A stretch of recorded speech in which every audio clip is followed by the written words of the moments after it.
Prajem pekný deň, moje meno je Igor Varga, som poslancom vyššieho územného celku prvýkrát a pracoval som v dvoch komisiách, v zdravotnej komisii a v komisii školstva. Ďalšie vízie, ktoré očakávajú vyšší územný celok, je zlepšenie komunikácie medzi ľuďmi vyššieho územného celku a k tomu môžu slúžiť jednak dobre vybudovaná infraštruktúra, takisto oblasť školstva, ktoré by malo kopírovať potreby vyššieho územného celku, ktoré by malo kopírovať potreby zamestnávateľov.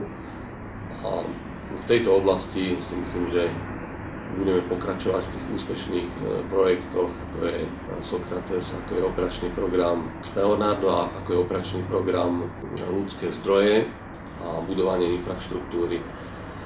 Komunikácia, to sú dobré cesty, to je spojenie, to je dobre fungujúci úrad, ktorý má blízko k občanom a k tomu môže slúžiť internetizácia celého vyššieho územného celku, to znamená aj jednotlivých inštitúcií, ktoré sa zaoberajú históriou alebo archivovaním artefaktov v oblasti kultúry. Takže myslím si, že je veľa ciest, ako jednak zachytávať to dedičstvo, ktoré nám zanechali naši predkovia a takisto, aby sme proporčne rozvíjali celý vyšší územný celok, aby neboli sme založení na nejakej etnicite, ale aby sme spájali juh so severom.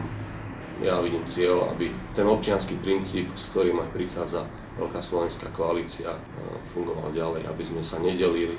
Pozývam všetkých 14. novembra k voľbám a očakávam vašu podporu.